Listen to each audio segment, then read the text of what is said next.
Hello, everybody. This is Joshua Hatton with One Nation Under Whiskey podcast. I'm joined today, and as always, by my good friend, my business partner, the dear Mr. Jason Neil Patrick Harris Johnston Yellen, wearing his favorite orange Hawaiian shirt.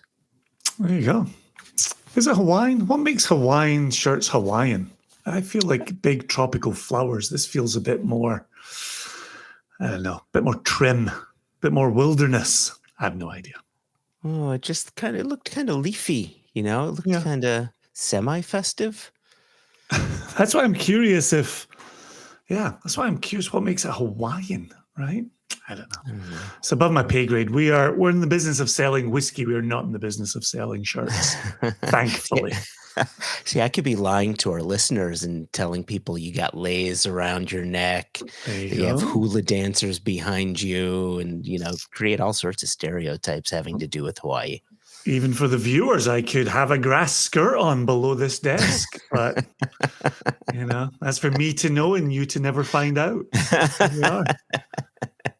It's as simple as that. You know what I discovered this week, Jason? Go on. I made a grand discovery. This was just yesterday. I made a grand discovery that in the year 1982, unlike every American on the face of this earth, you did not know about Kenny Rogers' blockbuster film Six-Pack. I desperately want to hear from our listeners on this one. Like, how many of our listeners absolutely are familiar with the 1982 Kenny Rogers vehicle Six-Pack? I will officially go on record. I said the same thing to you when you sent me the link. It looks amazing. Right. And I'm bitterly disappointed. I only learned about it in the year 2025. But holy moly, yeah. If listeners, depending which part of the world you're in, do you know Six-Pack, the movie with Kenny Rogers? Right? Gosh. You were saying it was on rotation in America in the 1980s. It was just, you were saying HBO would put it on. Yeah, I feel like regularly? it was totally. HBO had a bunch of movies that were on rotation. It was Six-Pack. It was On Golden Pond. It was these two things are not like the other. Right? It was not like the other. And then you had Cinemax and Six-Pack. And then you had Cinemax, which had Lady Chatterley's Lover, which was on rotation, right? Very different movie as well. Wow, those are some wild rotations across the channels. Gosh. Yeah. Or the toy or Kidco. Do you remember Kidco? Did you have Kidco? No, not Kidco. You had me at the toy. All Richard Pryor movies came to Scotland. So Stir Crazy was one of the first ones I saw. The toy Brewster's Millions was phenomenal. Where he has to lose $30 million in 30 days. It was such a good premise for a kid to watch. Oh, that would be easy. I could do that in a day. Right. And then you get to see him struggle with that. So the toy, that's Jackie Gleason in the role there. Jackie Gleason's the dad of the son who gets Richard Pryor as a toy. I don't think that would work these days. Highly questionable in 2025. Probably highly questionable when they made it, in all honesty. Yeah. Yeah. Oh, jeepers. Richard Pryor, though, he needed the money, so he needed the job. You know what? I think I remember watching a conversation with Gene Wilder and him talking about making Blazing Saddles with obviously it wasn't Richard Pryor's, but it was Levon. Oh, geez. Levon Stevens, I think was his last name. The sheriff you're talking about? The sheriff. Yeah, I apologize about his last name. And he talks about, they're using the N-word left and right and right and left. And Gene takes him to the side and he says, this is bad. This is terrible. And I really apologize that, is this difficult? And And he talks about the importance that we're really highlighting how terrible these people are. And I know that Richard Pryor has talked about highlighting the stupidity of racism Mhm. within with using entertainment to highlight racism, just like Carol O'Connor in All in the Family, playing like the ultimate bigot. He even made a commercial back when, at the height of the popularity of that show, he made a commercial saying, "Look, this is a character. This is Mm. a character poking fun at bigots. I'm not him. You are not meant to be this person." So I think it's sort of important that, this is poking fun at bigotry. Hmm. And so, hopefully that's a takeaway from that. So back to where we started with Six Pack. Yeah. When did you last watch that movie in its entirety? Oh, jeepers creepers! I'll tell you what. I'm sure it was in the '80s. Yeah, I'm sure it had to have been in the '80s. I remember the one scene. They kept on having him like run up and down the stairs of the stadium, and then they had him doing sit-ups, and he was just out of shape, Kenny Rogers, and they had to steal like a vehicle or something like that. That's all I really remember of it. Well, hopefully before too many more episodes pass, I will have an opportunity to say I have now seen it in its entirety, but that is not true this day. I will have to look forward to that. Yeah.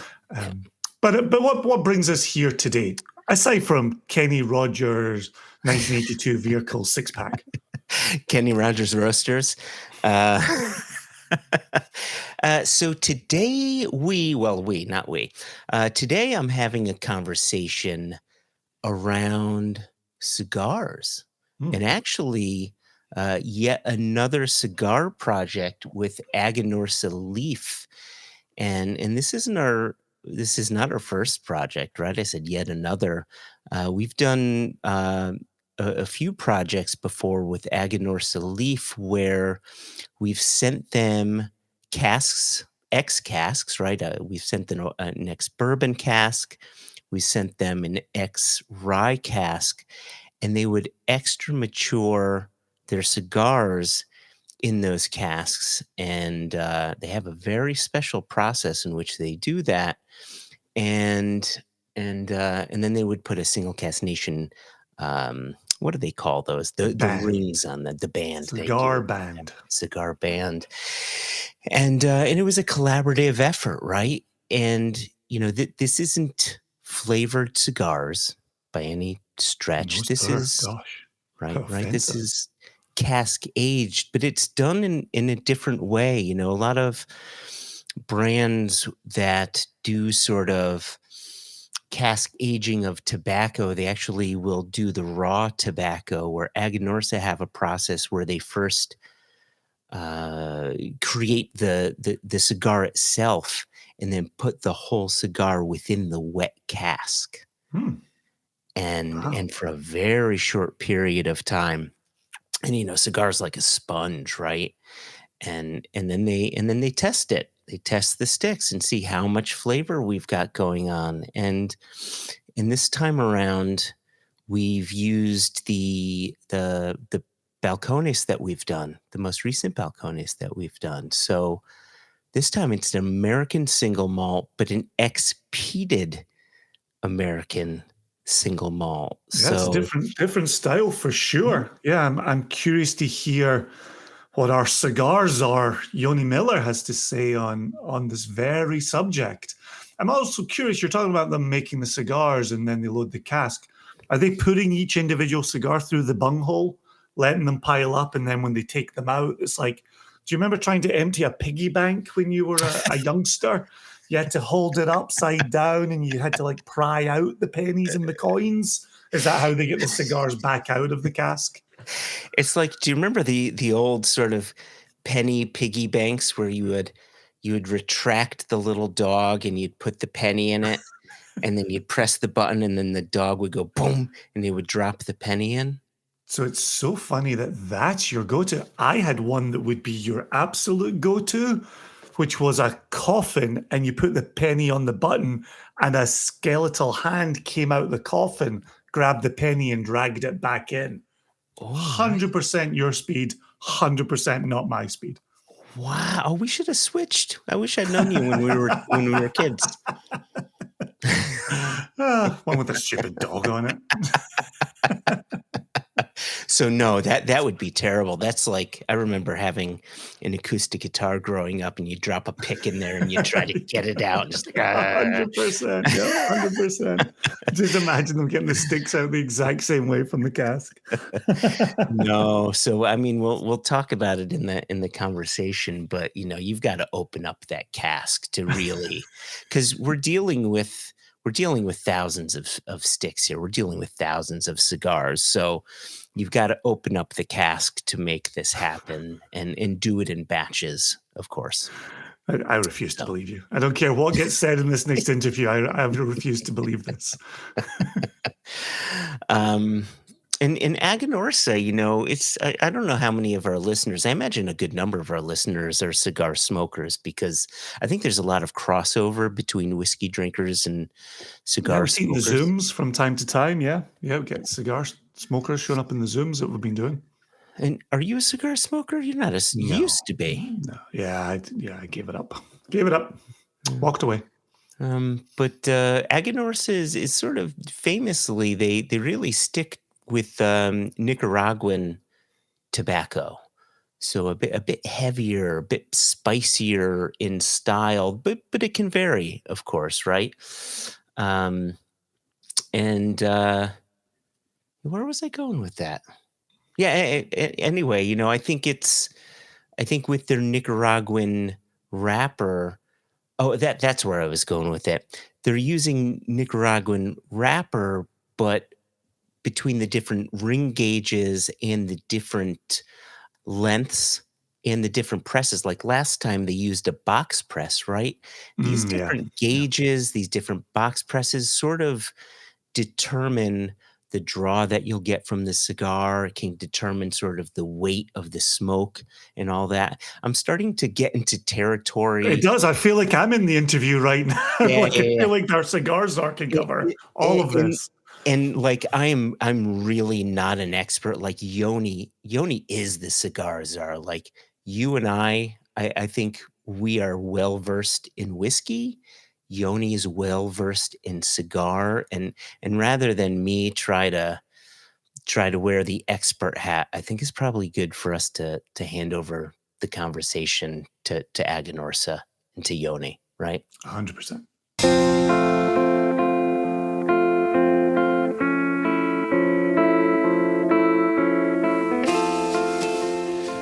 So Terence Reilly and Yoni, cigar czar, tobacco troublemaker, the meme miser. Welcome to One Nation Under Whiskey podcast. I really appreciate both of you joining today. Thank you for having me. Great to be on. Yeah, I see Yoni. You're sitting in the you're sitting outside smoking a cigar, enjoying some whiskey. Great American. Not a bad day. And the police are out there. I hear the sirens, so I hope you're keeping safe here. Yeah. So we're here. We're discussing what I think. I want to make sure I've got my count right, because we've got, we started our relationship with you, Terence. 19, I think. Was it just before COVID? Was it during COVID? Yeah, it was 2019, right? 2019, yeah. 2019 was the first. We've done three. Okay, three. Oh, three previous. So this is our fourth? Yeah, this will be the fourth. Oh, man. Okay, so Jason and I had our counts wrong, and so I'm going to blame COVID. Anytime some count is wrong, that's the easy out, right? You just blame COVID, and you're free and clear. So we're going to blame COVID. So firstly, it's been great. Here we are. We're 2019. We're now in our fourth collaboration together, and I know in the past we've done a rye barrel with you. We've done a bourbon barrel with you. This time around, we have this peated cask, this Balcones peated American single malt. And I want to get into, sort of the nitty gritty of all that. And I want to get into the process, but, I'm really cognizant of our listenership. And, we know our listeners, for the most part, they're whiskey geeks first and foremost, and they may be cigar adjacent. And so what I want to do first is I want to get our listeners a bit more comfortable with Aganorsa Leaf, with who you are, what you guys do, what you have been doing, and sort of your ethos. And then we can slip in, a bit closer to some of the projects that we've done, and then the projects that we're about to do. So can you give us a little bit of a history, Terence, of who you are, what Aganorsa Leaf does, where you do it, how you do it? The tobacco you use, like let's get deep, let's get geeky, because that's where our listeners live. Like, do not spare a detail, please. Oh, good. Wow. Yeah, I hope you freed up the afternoon. So I got a long. I can go on for a long time. So, Aganorsa is one of the largest growers of tobacco in Nicaragua, and the story of how Aganorsa came about is interesting, because it's in some ways similar to other stories you hear from the cigar industry, and then it's unique in others. It's similar in the sense that the owner is a man named Eduardo Fernandez. He's Cuban. There's a lot of those guys in the business. His family left Cuba after they very generously donated all their property to Castro in the early 1960s. A lot of people did that. He grew up in South Florida. A lot of people, a lot of the Cuban population did that left after Castro. So in that sense, it's kind of a similar story to a lot of people, but that's where it ends. His family was not into tobacco or farming or anything like that, agriculture. He ended up going to Wharton School of Business. He graduated. He was a banker in Miami. And in the 80s, he and his brother went to Spain. They saw how like Domino's and Little Caesars and delivery pizza was becoming a super popular thing in the United States. He took that model to Spain, and he created a business called Telepizza, and that business became very successful. They went from like 1 to like 60 locations in like 5 years or something like that. It was a really breakneck speed. They sold the business off for a potload of money, and at that point they could kind of do whatever they wanted to, because they were at a place where money was no longer really an obstacle. And in the case of Eduardo, he always loved farming. He loves agriculture. Really, that's what he loves to this day. He likes being on the farms. He likes seeing that part of it. Doesn't really like all being out there that much. He's a reserved person, very, very quiet, very interesting, highly intelligent, but he's not the type of guy that's going to be out there on covers of magazines and all that kind of stuff. And so he started growing tobacco in Nicaragua, along with other things. He has pig farms, he has cattle farms. Aganorsa Leaf. Aganorsa is an acronym. It means, if you think Aganorsa is hard to say, it stands for Agrícola Ganadera Norteña S.A., which basically means Nicaraguan Farming and Ranching Company. And so that's how it started, just all sorts of different agricultural products. On the tobacco side, because he didn't have the experience, he went to Cuba, and he brought back Cuban agronomists who had worked for Cuba Tobacco, in some cases for half a century, and they were kind of retired because they weren't party members. So once you get to a certain level in the Cuban, any job in Cuba, you basically you have to be a party member after a certain point, or they don't want you to have those types of positions. So these guys were all very successful. Had been in charge of high levels of Cuba Tobacco, the state company, but they had reached a certain stage, and they were like, okay, well, thanks a lot, you're kind of retired. So they were kind of on the sideline because they couldn't be party members. And the reason they couldn't be party members is when you go to join the Communist Party, there's a questionnaire with a bazillion questions on it of all sorts of different opinions they want to get from you before they let you be a member. And one of the questions is, do you believe in God? And the correct answer in a communist country is no. And they would say yes, and they'd go, okay, well, come back next year, and they couldn't become members. So they were these guys that just had this wealth of knowledge of growing Cuban tobacco.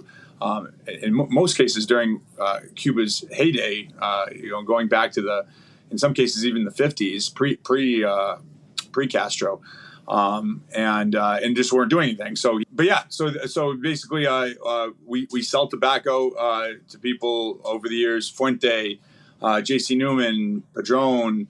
The people that make Romeo and Juliet and Monte Cristo, Drew Estate. So all these different companies, we sell tobacco to them. We make cigars for other companies, Illusion, Warped, Viaje, and then we have our own brands. And so our business obviously is overall one of the largest in the business because of the growing operation. And we have 2 factories, and then the distribution. Yeah, that's it's interesting, in the Scotch whiskey business, and here we are, a whiskey podcast, but I'm going to use Scotch whiskey as sort of the signpost anytime I talk about whiskey here.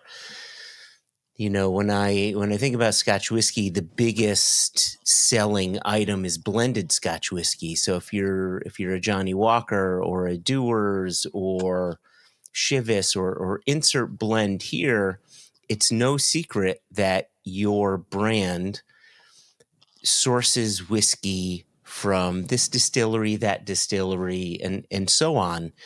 And because you source from various distilleries that are owned by other companies, it makes your brand better or your particular blend better, right?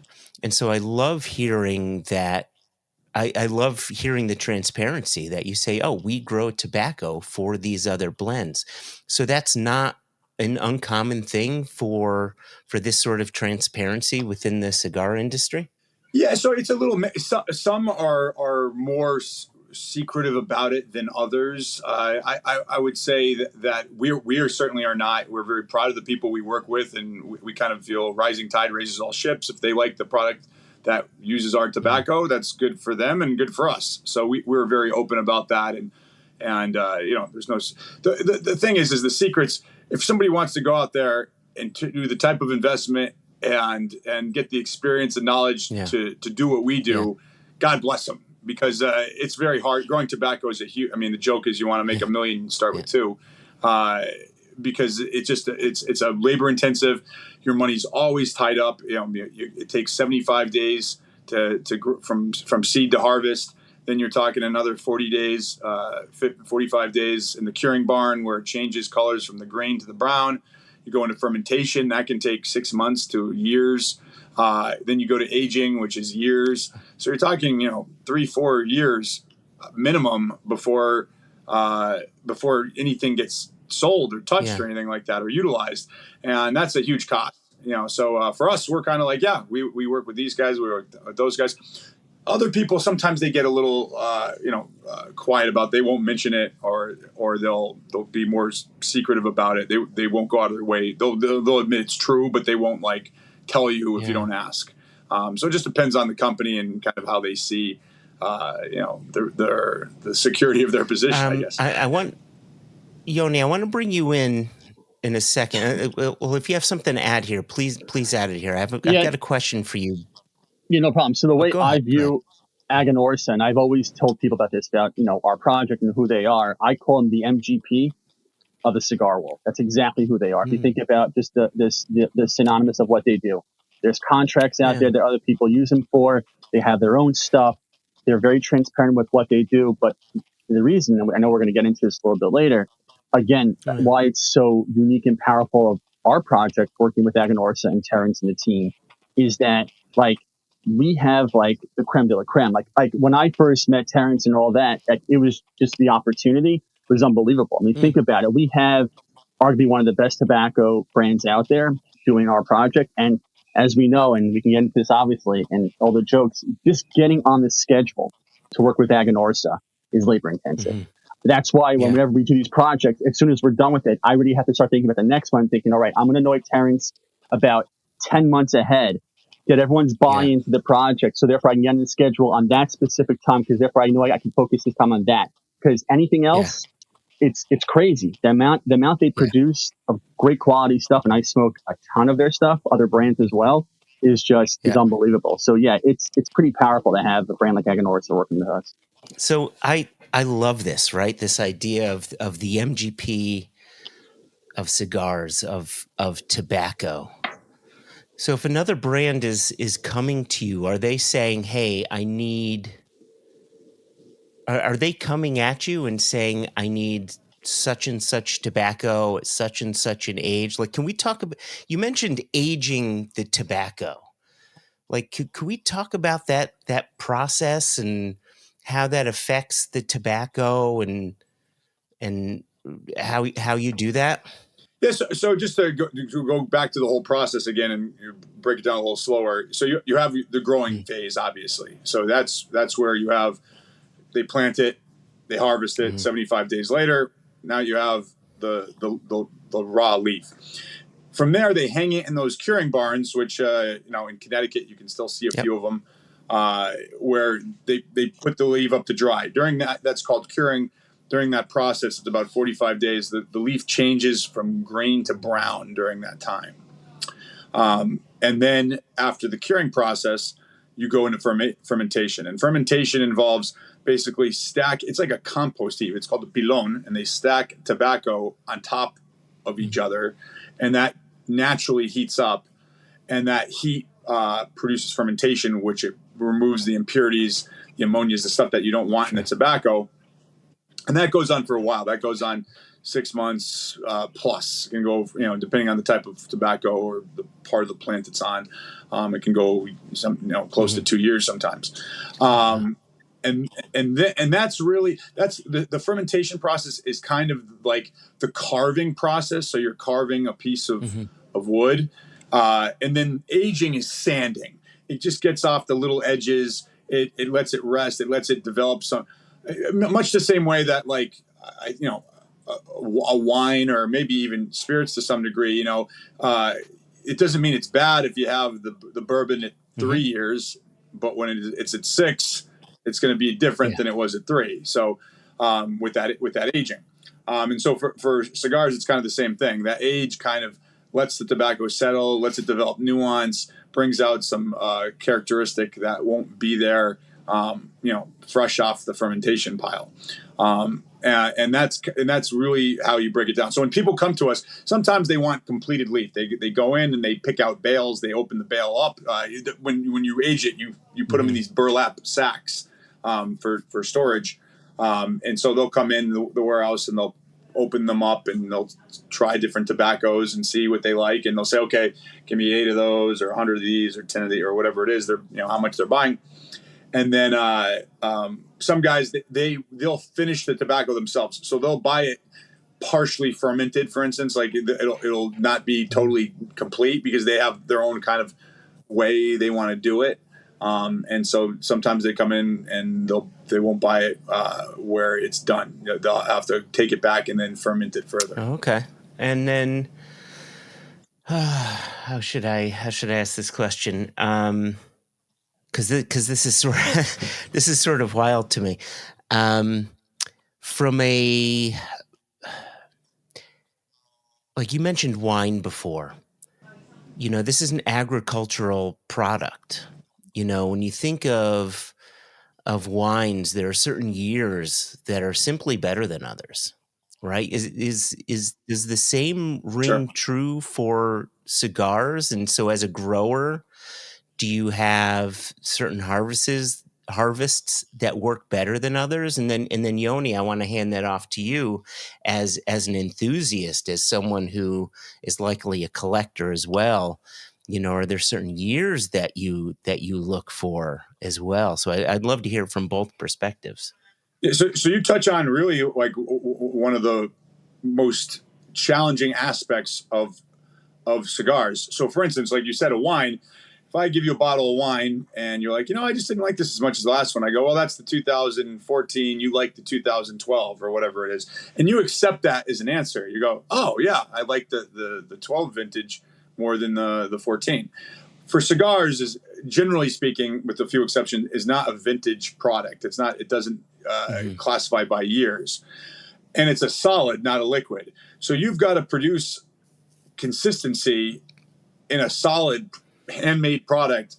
That crop years vary. You're right. I mean, absolutely. So some years are better than others. Some years, not even in terms of better, but just simply develop a different taste because of more rain or more sunshine or whatever it is, less or less of those qualities.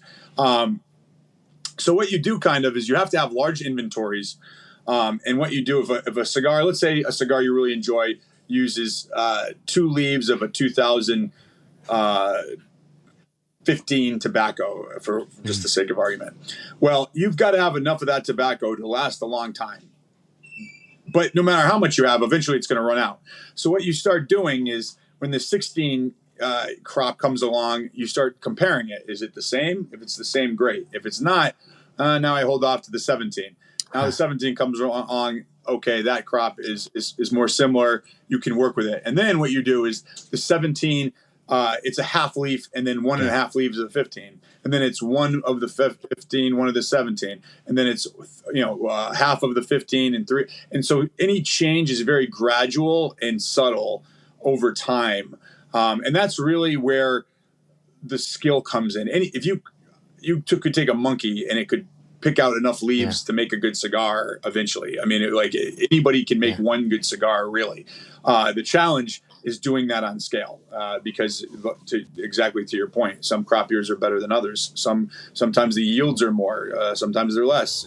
So you're dealing with all these different factors that you really have no control over, and then you're trying to make sure that the product comes out the same every time. Which again, wine is a liquid; it's easier to blend a liquid than a solid, and they do it by year so that if you can accept, I don't like that year, I like this year. Cigars, that's not an acceptable answer to a cigar smoker. What do you mean it was last year? Like, this is my cigar. I want it to taste the same. Like, they don't care. Isn't it crazy the way he's speaking about cigars is exactly the way we speak about blends of whiskey, about how blenders do. It's identical. It's literally identical.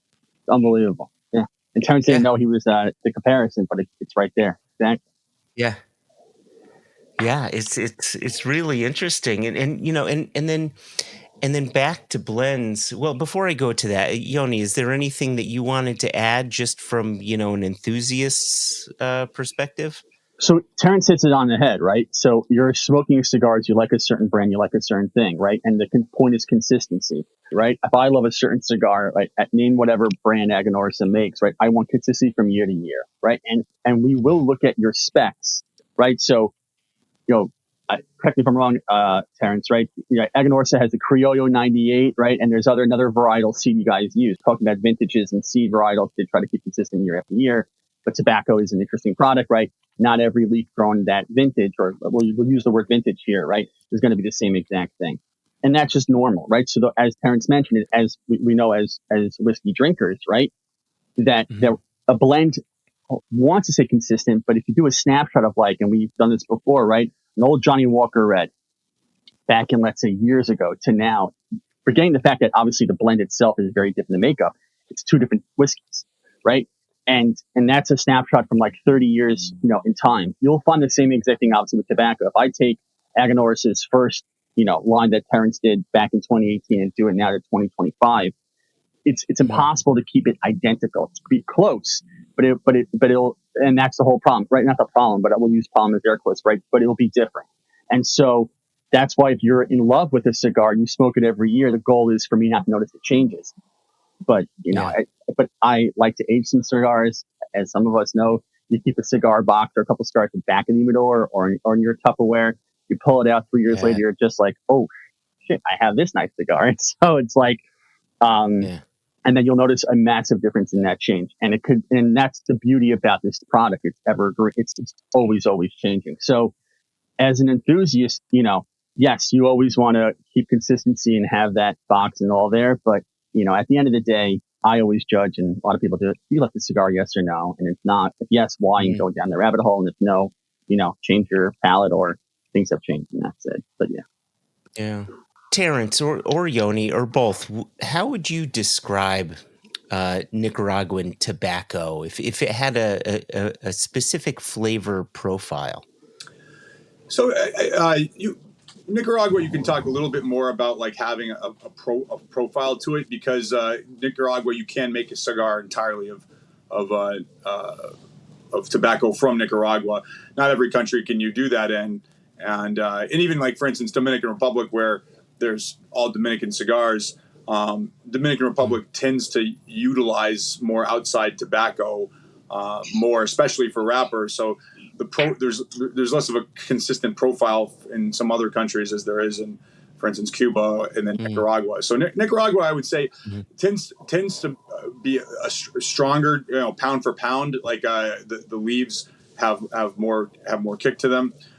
They because of the volcanic soil, you get a lot of times more body, more of an earthy, gritty flavor to them. You get like I always say that like Nicaraguan tobacco is kind of like is more like a bourbon than a Scotch. It's like it's heavier, it's meatier, it kind of has a little bit more. Like most people, I think, if you're starting off you guys would be more of an expert on this, but like if you have like Johnny Black, or you have Glenlivet, it's an easy entrance into the world of spirits. Whereas a Booker's would maybe, turn people off, if it's your first time around the block, And so Nicaraguan cigars tend to be less for a novice. They tend to be more for an experienced consumer, because they tend to be stronger. They tend to have more body and more kick to them, more nicotine. So some growers in factories are kind of like that. Like they'll have tobacco that they grow, tobacco that are they buy from all different types of places, and you can kind of go and get totally different styles of cigars with different, all over the place, the full spectrum. Aganorsa is more like a whiskey bar where there's all different types of whiskey, obviously. But if I have a whiskey you've never had before and I say, would you like to try this whiskey? It's not going to taste like gin. You know what you're getting into, because there's certain qualities that a whiskey, whether it's a Scotch or whatever, will have, regardless of what brand or distillery or anything else it's from. And so Aganorsa is a little bit more like that, because we use almost exclusively our own tobacco. We do have to get some Maduro and our Connecticut shades from other places. But for the most part, even the wrappers are all our tobacco, and they're from two seed varietals, Corojo 99, which is a Cuban seed varietal, and Criollo 98, which is also a Cuban seed varietal. And Corojo 99, we're the only major growers of it left in the world. Like nobody grows on any scale because it has a poor yield. And a lot, people forget this is a business. At the end of the day, like the tomatoes at the grocery store aren't there because they were the most flavorful. They had the best yield. They didn't ripen too fast or bruise too easily, so they could ship them from Florida to Connecticut or New Jersey or New York or wherever it is and make more money. And that's how it works. It doesn't mean they're bad. Obviously, they can't taste awful, because that's going to be a problem as well. But it's not just about like growing the most flavorful tomatoes, and the same goes for tobacco. Corojo 99, we love that flavor and aroma, but it doesn't have the yield, and it's more susceptible to disease than a lot of other tobaccos that are out there. So people don't grow it anymore, but we love that flavor, so we grow it. So all our cigars will have Corojo 99 in them. All our cigars will have Criollo 98, and really from the regions of Jalapa and Esteli, for sure. So within that, there's all different types of expressions of Aganorsa. There's different farms. There's different parts of the plant. There's all different factors, obviously. Just like, every bourbon, it's got 50% corn in it. It uses a virgin white oak barrel. It's aged 3 years. There's certain things that every single bourbon will have. But there's all different types. So there's pros and cons to this. Like for us, the benefit is that if you like what we do, you have a comfort level with anything we do, because it's not going to taste radically, it's not going to taste like gin if you like bourbon, the downside is if you want gin, we don't have it. So if you like what we do, you're going to come to us because we're the only ones that do it. If you don't like what we do, you're not going to really like anything we do because there's definitely some commonalities among our products. Gotcha. One last question before we go into the ins and outs of our projects, which I love that you've got the box. I've got one of my old boxes here. I've got my stick sitting in my humidor, so this one's empty. But and the cedar smells great. Anyway, with a cigar, you've got the fill, you've got the binder, you've got the wrapper. Can we talk about those components? What they do from Sure. from a flavor standpoint? And then I remember last year as well. Maybe not last year. I apologize. The last project that we did, Yoni really pushed for a box press, and that was if I remember correctly, from a draw perspective. So, I want to, I love Yoni's shake of the head, like, Hatton got it wrong. Okay. So let's talk about those elements of the cigar, and then talk too about, what you could be doing to that cigar as well. Box press being one of those elements. Yeah, so it's great questions. So the cigar, the components, as you mentioned, fillers, which are the inside, the tobacco. When you take a cigar and you look down the middle of it, like as if you were through a telescope, the tobacco in the middle there is your filler. Around that, they wrap a binder, which a binder is basically an ugly wrapper. It's kind of beat up a little bit. It's kind of, it doesn't have to look nice or anything like that. It just has to hold the inside in there. And then you have the wrapper itself, which the wrapper has multiple purposes. And what I'll say now is slightly controversial because there's a lot of arguing about this in the business, but I'll give you my perspective. The wrapper's importance is also because of its aesthetics. It's got to look nice. If the wrapper looks beat up, you're like, that can't be a good cigar. So the wrapper has to look nice on top of having the flavor that combines with the other parts of the cigar. So the wrapper is always the most expensive part of the plant. Some people will tell you that the wrapper is the most flavorful and the most flavor comes out of the wrapper in a cigar. That is, in my opinion, not true. That is something that, I don't know, people started saying years ago. You can make any tobacco in a cigar stand out by, how you blend it.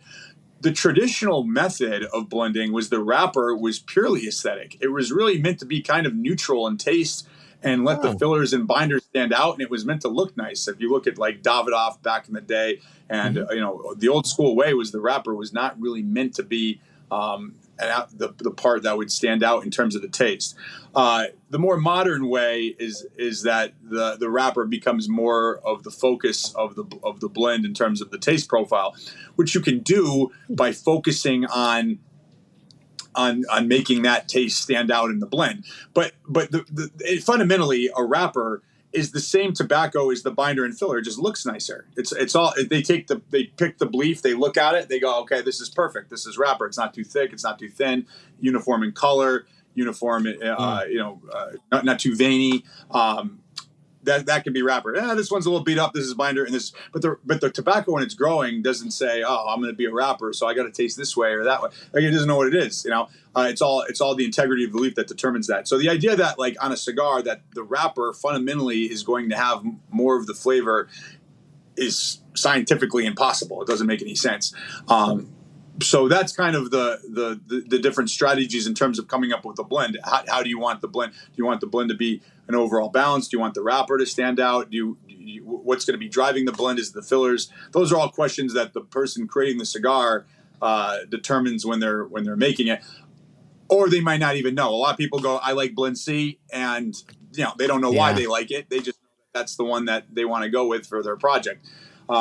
So it's at the end of the day, it just as long as it tastes the way you want it to, it doesn't really matter what's doing what. It's you enjoyed the product. In terms of sizes, that's another factor. Obviously, is you have box pressing, which box pressing does a couple of things. One, it keeps the cigar from rolling off the table. That helps. They basically put the cigar into a press, so it will be a square in appearance rather than round.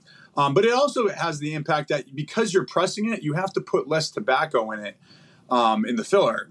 So you get more of the wrapper filler ratio changes because it's the same size but with less filler. So you're going to have an impact on flavor in that regard because now you're changing the ratios of the tobaccos being used. So that has an impact. And then again, there's whether it's a torpedo or a perfecto, cigars that taper either on one end or both, that's going to change flavor because you're going from a very small ring size to an expansion of that's double or triple the size sometimes. So all that stuff will impact the flavor. Ultimately, what I always say when it comes to cigars is find what you like. You're the only expert. Yeah. You can't let people tell you what is good or not good. You have to go out there, find something you like, enjoy it, and then experiment to see what else there is out there. And that's the fun part. People all the time will say like, "Oh, not an expert," or "I really don't know." It's like, well, you know what you like, don't you? Well, yeah, I know what I like. Okay, well, then you're an expert on your own taste, and that's really all you need to do. Now, again, if you're new to cigars, do you need to have a $500 Davidoff Oro Blanco as your first cigar? Probably not. I don't think you're going to probably enjoy that as much as somebody with experience will enjoy it. But still, at the end of the day, it just comes down to taste. Yeah.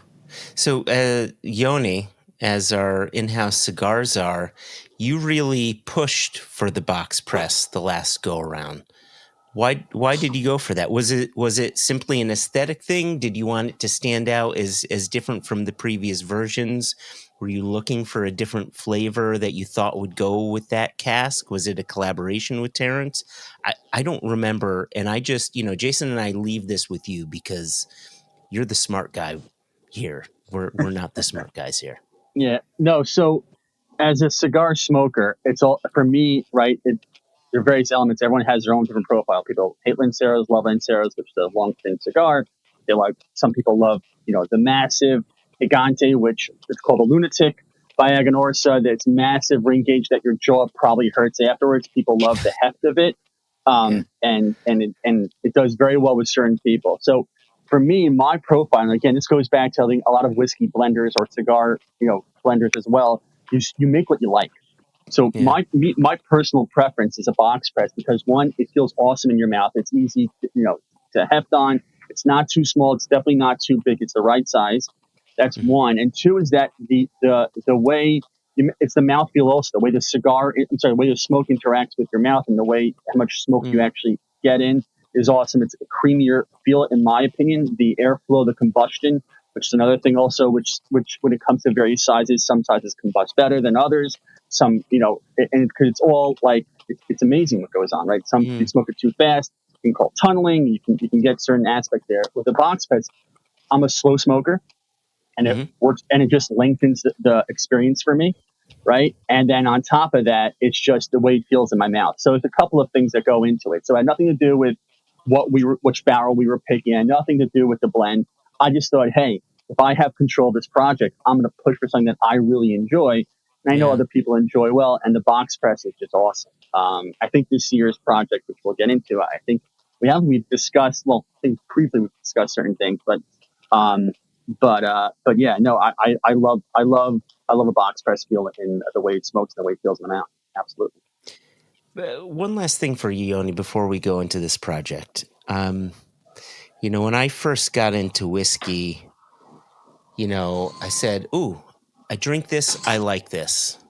There's a smoky whiskey, that tastes smoky, I like a smoky thing. I drank this, that tastes sweet, I like sweet things. And then I had a Glenmorangie Nectar D'Or, and I tasted that, and I just drank it a different way. I let the whiskey sit in my mouth a certain way and roll across my tongue a certain way, and then flavors started to pop. I got apricots, I got toasted walnuts, I got all of these flavors that I hadn't gotten before, and it was a fluke. And it was that whiskey that had me discover other whiskeys in ways I hadn't discovered before. And it was an absolute aha moment. And I wonder for you as a cigar smoker, if you've had that moment in cigars, and what was that for you? How did you discover flavors in cigars? And I wonder if you could share that with the listeners and with the viewers. Yeah, sure. So the journey, and I think Terence and I have discussed this in the past, but and I think it's spoken to everybody in the industry. The journey of a cigar smoker is very interesting, right? Terence mentioned it. If you're a new novice and you're going right to the Oro Blanco, which is an incredible experience, I've been blessed to have that cigar twice. It's an unbelievable thing, but you don't know how to smoke it. So this is that really, $500. It's a 500 plus. Now it's $800 cigar with the second iteration. It's wild. Okay. It's a whole. It's a story behind it. Fine. Okay. For another podcast. But the way a cigar smoker trajectory usually works is that you're smoking Philly blunts or White Owls or the machine made cigars because one, you have no idea what you're smoking. It's available in your gas station, in your bodega, in your low end store. You're smoking whatever they're telling you, whatever's accessible. You're like, oh, cool, I'm smoking a cigar. That's usually your first iteration to it. You're not going straight to Cubans, and if you are, it's like you're not going with the progression. So my first iteration, actually, and I'll give him a shout out, is a store that no longer exists called De La Concha, which Terence back in the day for sure has been there a couple of times, right in the city. And really, when you go to tobacconist versus a regular individual, they're like the retailer, or they're your guru and your shepherd throughout your journey. Because hey, try this cigar. And if you go to any cigar event, hey, try this cigar. So if you're really into cigars and you like what you're tasting and you like what you're seeing, you like a certain profile, like for example, still people today love to this day, I think even you and a bunch of my friends who smoke cigars love flavored tobacco, right? So they'll smoke acids, they'll smoke cigars with flavors in them. And then you kind of go on this massive trajectory of like, I don't like flavored tobacco. There's a little artificialness there potentially that doesn't meet my palate. I'm going to go more into the deep end of just flavored tobacco. And that's fine. But everyone goes through that journey. So my personal journey was like a lot of people. You smoke kind of the machine-made stuff. You're thinking whatever. You're smoking the tips. You don't know what a black and mild is. That's pipe tobacco, not cigar tobacco. And you learn all this stuff as you're going along. And Philly blunts are really heavily flavored for the right reasons. The wrapper, whatever they're using, is the flavor, and the filler binder are just junk because most people dump it down. They put other stuff in there. And so you go on this trajectory. So, I happened upon Aganorsa, right? It was in pre-Terence. I knew about it before he joined the company. I smoked my first Padron. That was given to me. I smoked the first 1000 series. You and I, it's another story how you and I met. Our first bonding was over. I smoked when you were first just reviewing whiskeys. I paired the 1968 Glen Farkless with a 1923 short Padron that was given me by Davidoff by there. So the journey of a cigar smoker, everyone has their own journey of how they got to where they end up today. But it always starts off like just being a sponge. And then you find out what flavors you like and you gravitate towards it. Some people despise Nicaraguan tobacco and they love Dominican tobacco. Some people only smoke Cubans. Another conversation for another time, because to me, Cuban tobacco is inconsistent. But again, like for everybody, you're on this trajectory. And even now, as you get older, and we know this, right? Certain whiskeys that you tend towards today, you may not have liked before, and you may not like in the future. Your palate's constantly changing a whole bunch of stuff, and I'm sure there's a scientific aspect there. But yeah, the flavor profile of tobacco and my specific journey is still evergreen and still ever changing. Yeah. Okay. Cheers. Yeah, I really appreciate that. Okay, let's shift gears, because I realize I'm looking at the clock here, and I told you guys that I wanted you for an hour, and Terence really suck up a half hour, with all the.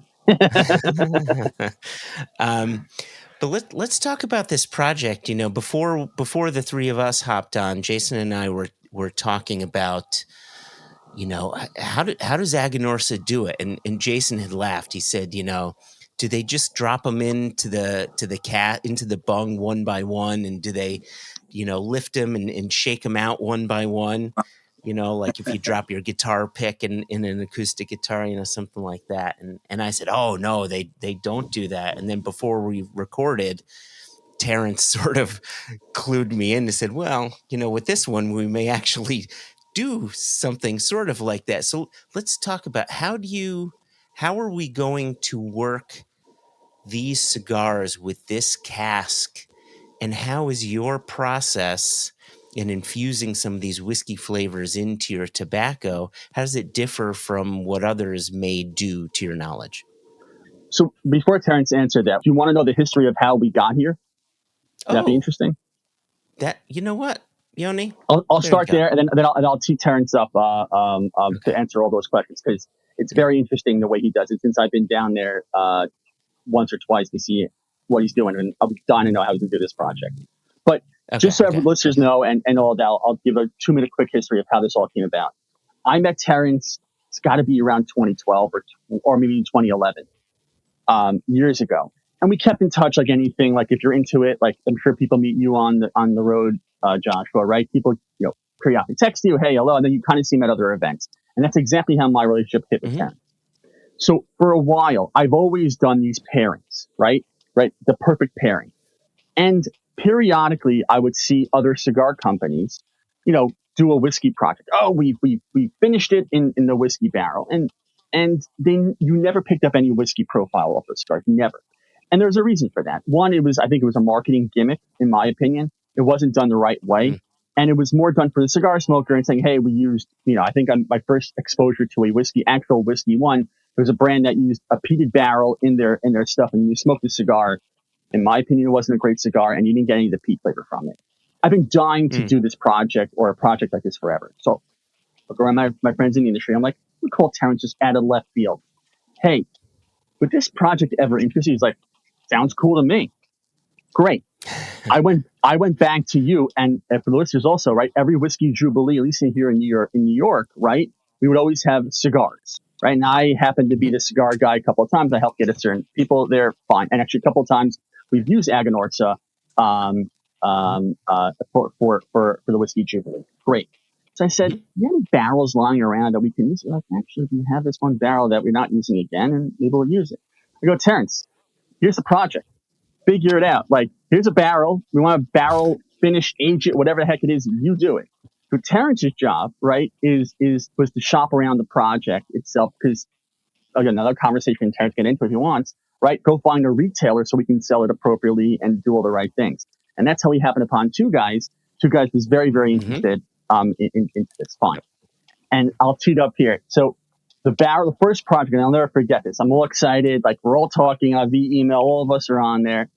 Barrel lands by Terence, and he's there, and he's like, does anyone have any idea how to open this goddamn thing? Right? I'm in the text message. It's like, what, do I go to the bung? What do I do? Like, if it's the top thing, I'm like, I don't know, like YouTube it, like go figure, like DIY. I don't know, take up the thing and you figure it out. So I remember this, and I'll leave it up to Terence. Terence, a couple of guys in the warehouse, they were Cuban. They're like, oh, we've done this before.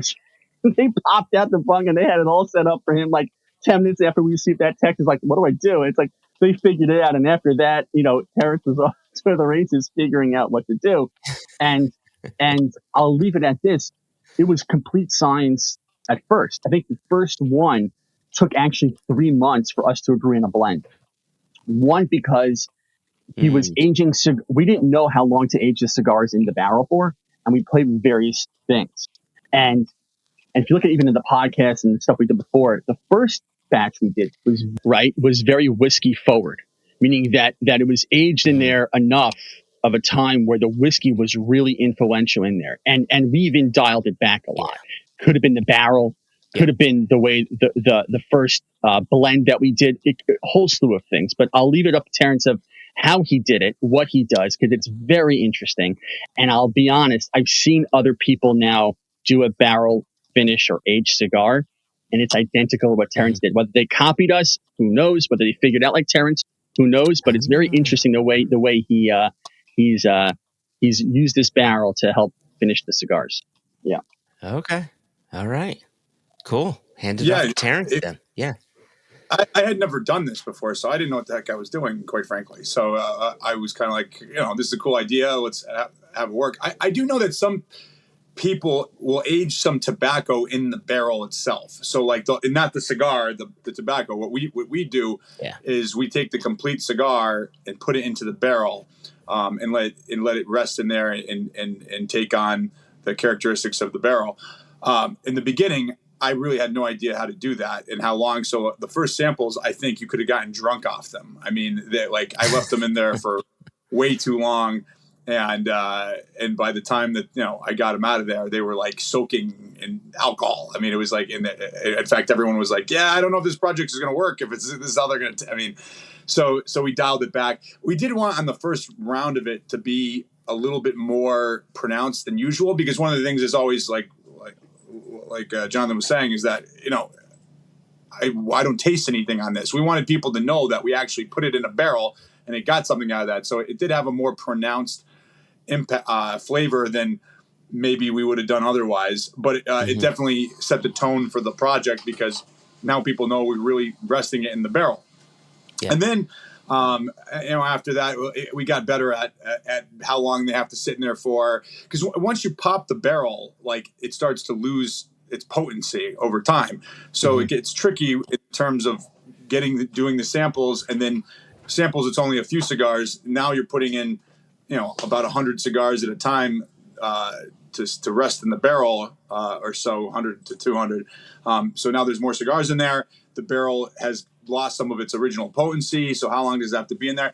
And you have to be really careful with it, because if you overdo it, then it ruins it, and then you have to start over. So every time we do this project, when we're done with it, I go, I'm never going to do this again, because I actually am heavily involved in making sure that the cigars come out when they're supposed to, putting them into the barrel. So I in a way that with nothing else that I do, am supervising the process to a much greater degree, which is time consuming. So but it's been a cool partnership. You guys are great to work with. You guys come up with some unique stuff that is just interesting in and of itself. This new one with American whiskey with peat. I've never even had something like that before. So, and then obviously Two Guys, our partners, is great. They make sure that the cigars go up and they sell out pretty quick on there. Thank God. So we've been lucky. Yeah. So the fact that, each and every time you say, I'm never going to do this again, but yet you still do it. So thank you. Thank you so much. So, I don't know if there's certain aspects of this that you're not allowed to say. Is it a matter of you remove the cask end or the head, and then you sort of put this in trays, or are there aspects you don't want to talk about? No. So this one is this latest one actually has the bunghole, so that makes it we can test out samples it's not sophisticated. We get a bag, we put some cigars into the bag, we get a rubber band and lower it in, and then put the bunghole back in. So that's been easier. On the past few ones we've done, we have to actually pop the barrel totally open, and then we cover it back up, and we put a plastic bag around it to cover it all in, so we lose it. But that definitely, once you crack that top, and again, forgive me if I'm not using the right nomenclature for these things. Once you do that, you're on the clock for how long that barrel is going to be able to give off that. So it gets tricky in that regard. But this time we're lucky, because with the bunghole, it kind of makes it a little easier. We're gonna have to crack the top. Yeah, we can't shake the cigars out. With one or two cigars, you can kind of put them in there through the bunghole. The test, but to do the whole batch would take 2 years doing it that way. So we're gonna have to crack it. But when we crack it, it'll be much fresher than it would be normally when we do this. Right, and also on top of that, it's being aged and finished. We'll use those terminology in Miami. So there is an element of that barrel actually does stay a little bit longer because it's hot and humid down there. So there is some there. But it's funny, when I went to go visit the warehouse one time and I saw our barrel there, right? It still smells, but it lost a lot of the potency, because Terence is like, you put your head in there. I almost got drunk just putting my head into the barrel, because it's still very, very wet when it got delivered over to the warehouse. So it's interesting to see exactly what goes on here. You and Yoni were talking at the same time, but I missed what you were saying. So would you mind? Sure. Yeah. So once you pop that barrel, you need to lose some of that. Like, you can't really age it very well when it's that potent off the bat. Like, you'll ruin the cigars. It has to lose a little bit of that.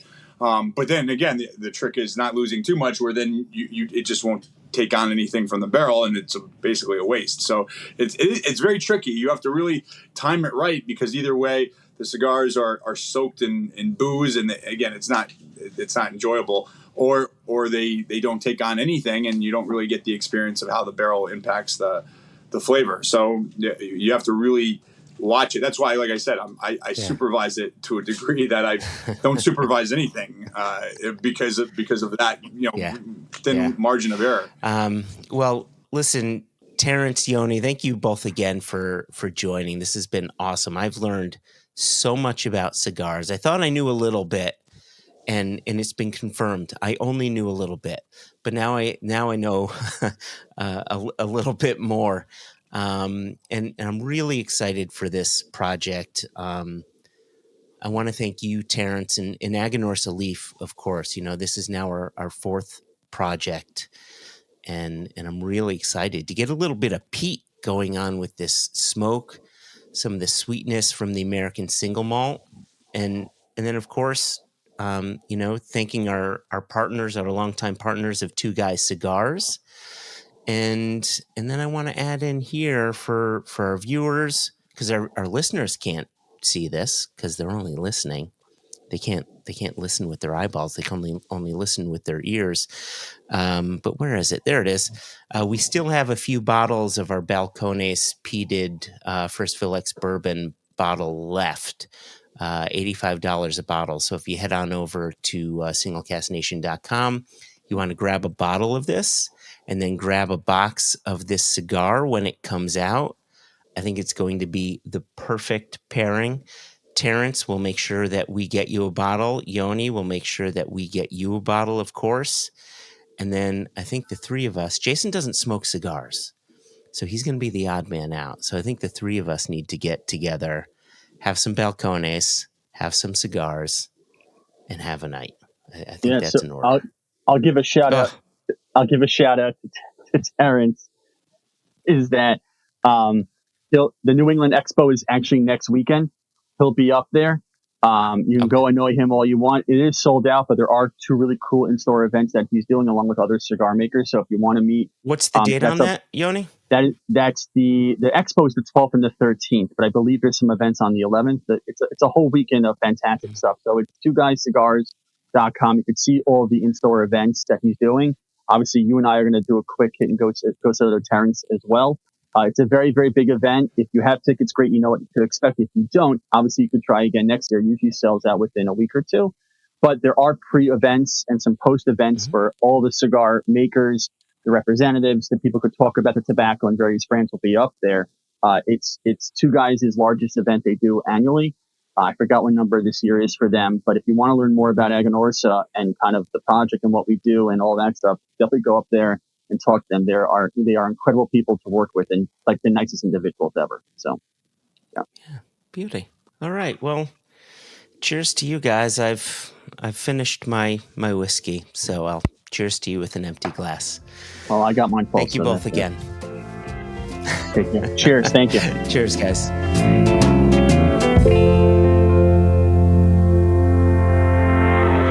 Huge thanks to Yoni. Huge thanks to Aganorsa in general, everyone at Aganorsa, to Terence, to the whole team for the years of collaboration. Agreed. It's been special, and of course we want to thank our good friends at Two Guys Cigars. That's a retail partner. Yep.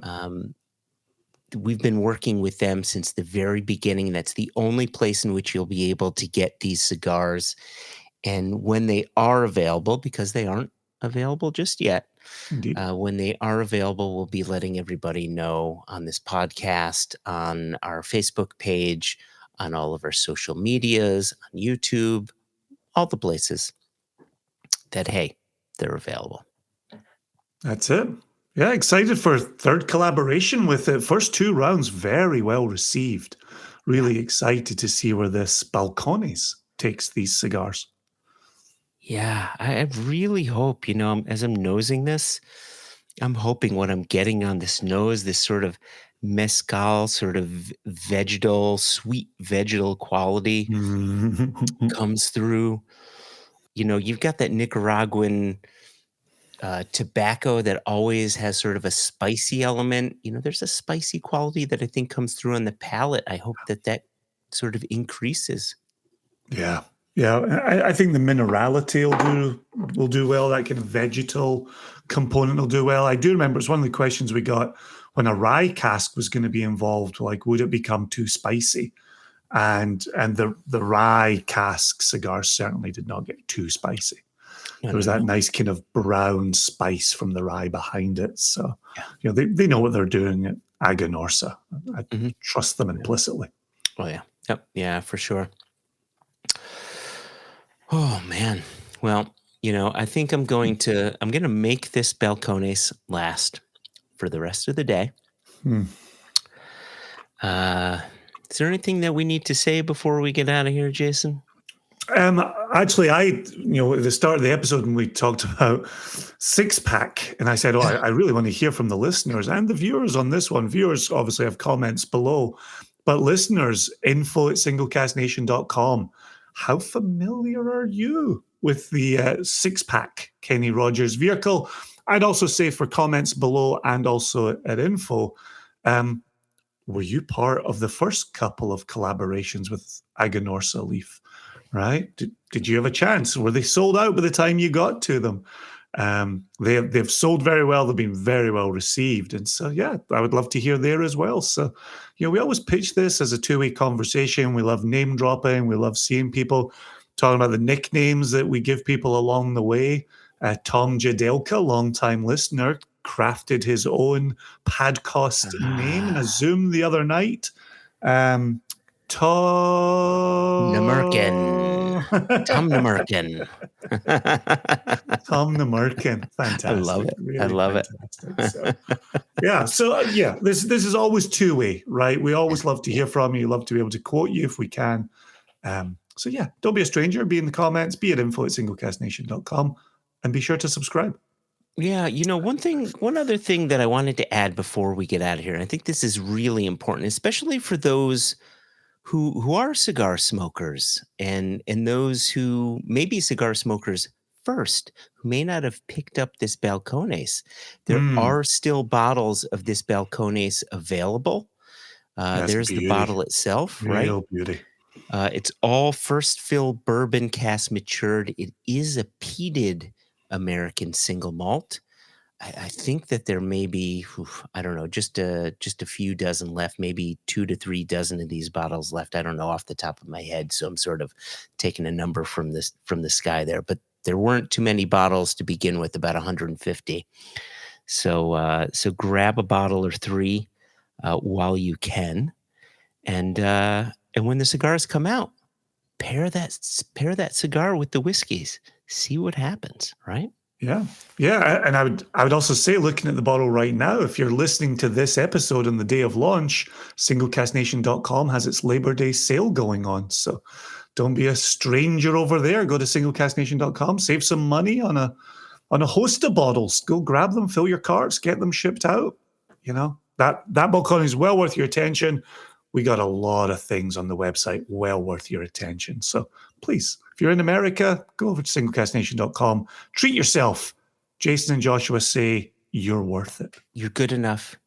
You're smart enough. Gosh darn it, people like you. That's it.